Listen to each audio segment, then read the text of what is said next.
Hey, thank you so much for tuning in. My name's Ty Hicks, and today I want to give you a very quick book review on pretty much one of my favorite books in the entire world.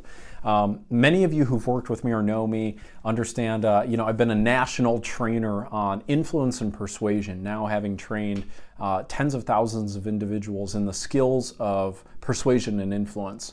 And it's been a subject of obsession of mine for many, many years. I've obviously had, an innate drive to really understand personal psychology.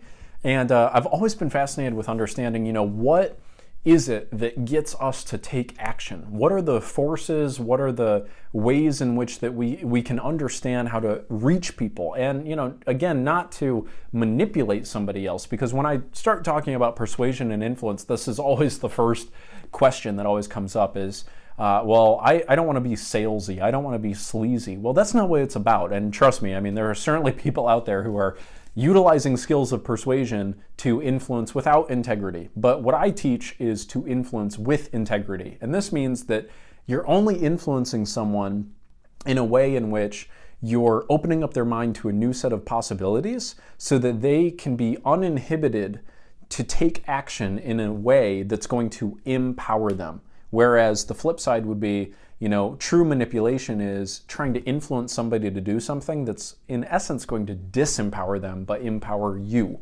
right? So I always teach influencing with integrity, because when you've got a product, a service, or whatever the case is that you genuinely know is going to benefit your client, and they're not always going to be able to see that right away. And so there is a difference between influencing somebody and helping them overcome those psychological limitations so they're uninhibited to take action and move their life forward, and you know that you're servicing them in that way by helping them meet their needs, versus trying to just twist somebody's arm into getting something to serve your own needs, right?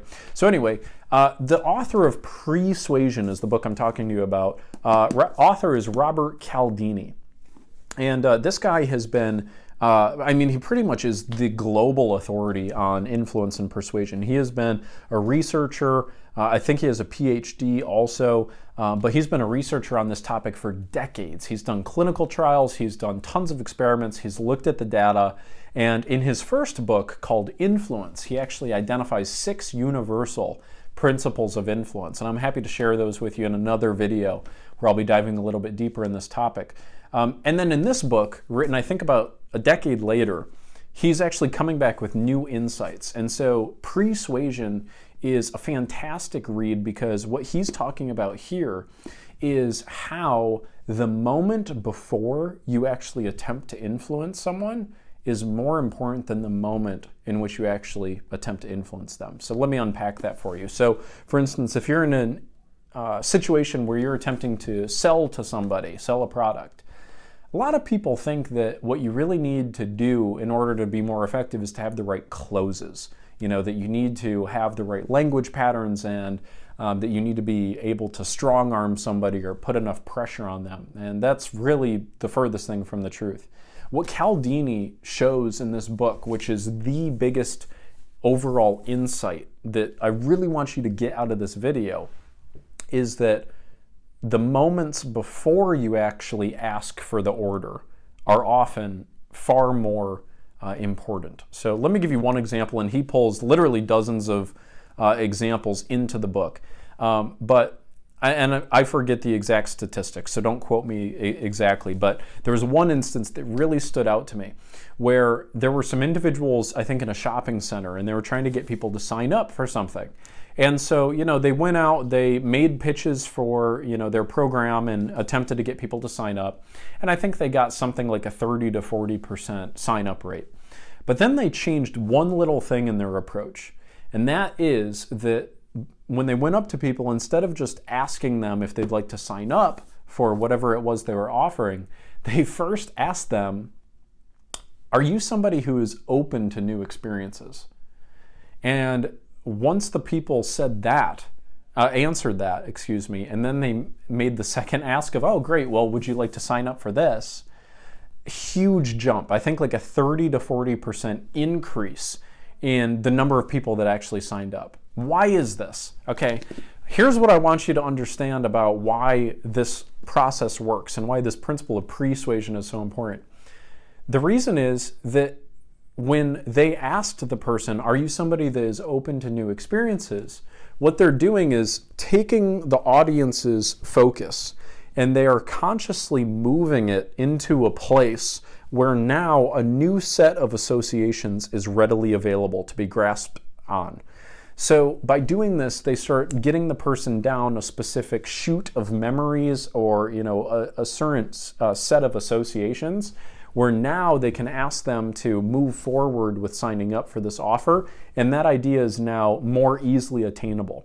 So Cialdini actually talks in Pre-Suasion towards the beginning about how he actually used to be a palm reader, right?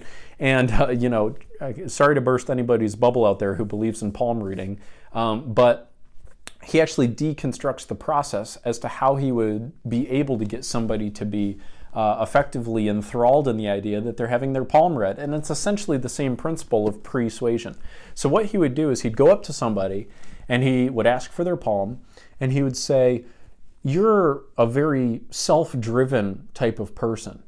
And by saying that, what he was doing is getting the person who's having their palm read to all of a sudden go down what Cialdini calls a memory chute. Think of like a chute, like C-H-U-T-E.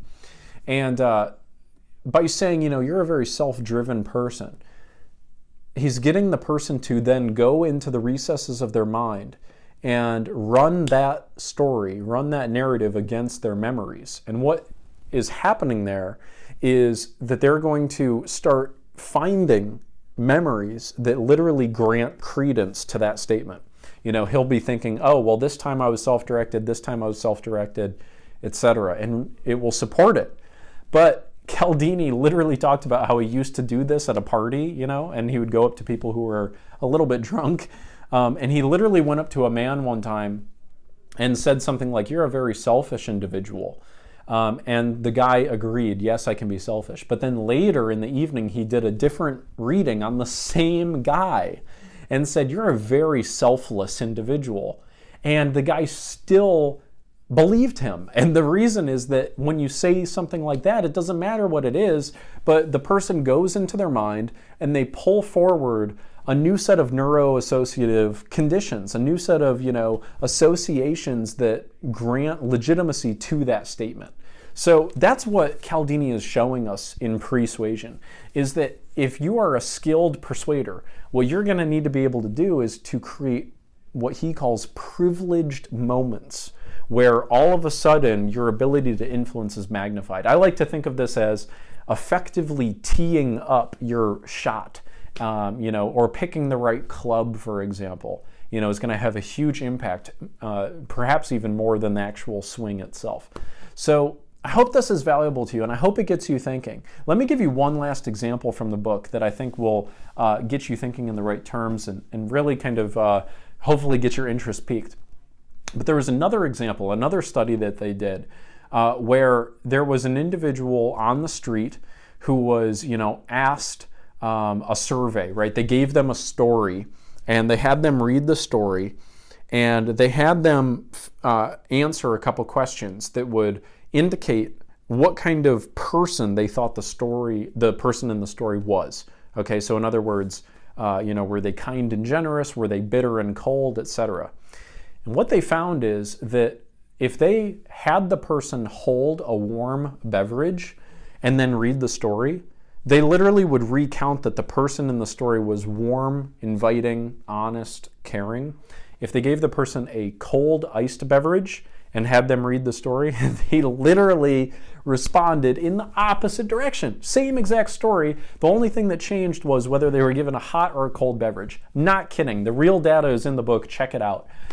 So if that doesn't start getting you thinking about how we are being persuaded on a moment-to-moment, day-to-day basis, I don't know what will. But that's really what I want you to be thinking about is how can you persuade others? How can you get other people in these privileged moments where you can influence with integrity? For example, maybe you need more donations to your organization or your favorite charity.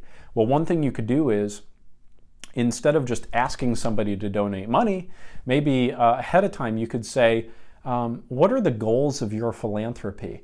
Or how giving of a person have you been this year? Or what do you want the legacy of your philanthropy to be, right? And now by doing that, before you go in and ask for money, you're bringing new neuro associations forward and making them more readily accessible. You're priming, in another word, this person with the idea of giving. So try that out. The other thing I want you to think about as I close this up for you is, how are you being persuaded, right?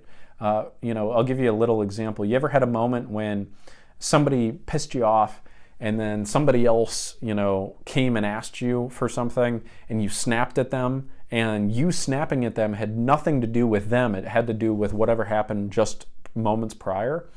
Well, that's interesting because you can start to see that we're being persuaded either in ways that help us or in ways that don't. So I hope this gives you a new dimension to look at your interactions with other people and a new dimension to look at your own individual psychology. Check out the book. Again, it is Pre-Suasion by Robert Cialdini. Could not recommend it more highly. Probably a book I'm going to read many, many times throughout the course of my life. And I hope it's been valuable for you. And if you don't end up picking up the book, hope this book review and the other book reviews I do is useful for you, and hope you get some insights that you can use to take your life to the next level. As always, thanks so much for tuning in, and hope to see you again soon.